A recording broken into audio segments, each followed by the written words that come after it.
Alors, jetez un petit coup d'œil là-dessus, puis on passe à la création de motifs totalement personnalisés par vous-même, en fait, au départ de rien.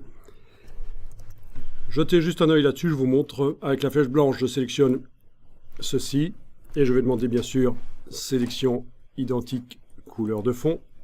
Donc tout se sélectionne, toutes les formes qui ont cette couleur-là. Et je vais appliquer à ces formes une couleur de fond qui va être une couleur globale, comme celle-ci. Ou celle-là. Ou même celle-là, voilà. Couleur globale, en tout cas avec le petit triangle là. Je vais maintenant sélectionner tout avec la flèche noire. Donc puisque ces formes sont dans un groupe, la flèche noire me sélectionne la totalité. Je vais le déplacer dans la palette nuancier. Sans enfoncer de touche Alt, je vais juste ajouter à côté des motifs précédents.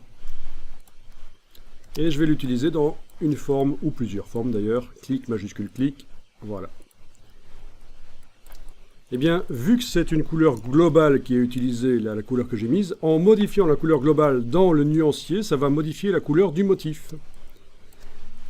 Rien n'est activé, là j'ai cliqué à côté de tout. J'avais utilisé cette couleur globale là, je vais double-cliquer sur elle dans le nuancier, cocher la case aperçue et la modifier. Et vous voyez que ça modifie dans le motif. Donc, il faut le savoir, quand vous utilisez des couleurs globales pour créer un motif, la couleur sera modifiable via le nuancier, de manière à distance en quelque sorte. Ça c'est quand même assez dingue. D'accord? Donc je récapitule. J'avais sorti donc au tout début le motif ici. J'ai sélectionné avec la flèche blanche une des formes. Elle a un certain fond. J'ai demandé de sélectionner toutes les formes qui ont la même couleur de fond. Sélection identique, couleur de fond. J'ai appliqué une couleur globale.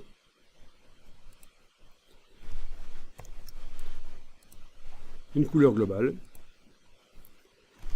J'ai sélectionné tout avec la flèche noire.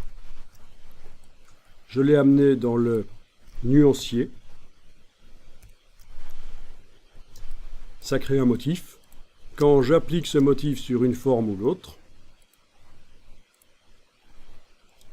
s'il me prend l'envie par la suite, même sans avoir ces formes-là qui sont sélectionnées, il me prend l'envie d'aller modifier la couleur globale que j'avais utilisée dans le motif, eh bien, ça modifie dans le motif aussi.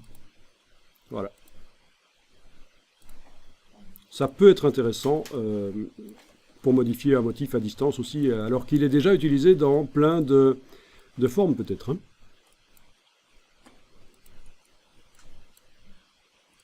Donc vous n'êtes même pas obligé de faire une mise à jour du motif dans la palette nuancier. Le simple fait de modifier une couleur globale qui est utilisée dans ce motif, ça permet quand même d'être créatif. On va avoir l'occasion de réessayer ça si vous voulez, parce qu'on va faire notre propre motif au départ de rien maintenant. Et vous allez voir que c'est assez génial, surtout depuis la version 6 de Illustrator, la création de motifs a été grandement améliorée. Alors, si vous voulez faire des motifs pour faire des tissus, il faut savoir que oui, Illustrator peut servir à ça, mais il y a quand même des logiciels spécialisés pour le stylisme, pour les motifs, pour le tissu. Donc il y a des logiciels spécialisés pour le stylisme, et pas seulement pour les jeunes filles, les jeunes adolescentes qui veulent juste s'amuser, hein, vraiment pour les professionnels. Et c'est parfois des logiciels qui coûtent cher, parce que vu qu'ils ne sont pas fort demandés, moins un logiciel a de succès, plus il est cher bien sûr. Je vous propose d'enregistrer le document et de le fermer, et on va redémarrer d'un nouveau. J'ai un petit problème avec mes documents Illustrator. Chaque fois que je les enregistre, j'ai le PDF qui s'ouvre dans Acrobat. Ça c'est certainement parce que dans les options ici, j'ai dû aller cocher un truc. Dans les options d'enregistrement du PDF, j'ai dû aller cocher quelque chose. Oui, c'est ça. C'est parce que j'ai demandé à afficher le PDF après l'enregistrement, ce qui n'a absolument aucun intérêt dans ce cadre-ci. Évidemment, je n'ai pas envie que le PDF s'affiche. Quand on exporte un PDF de InDesign, oui, ça peut être pratique, il s'ouvre tout seul dans Acrobat Reader, mais pas ici en fait.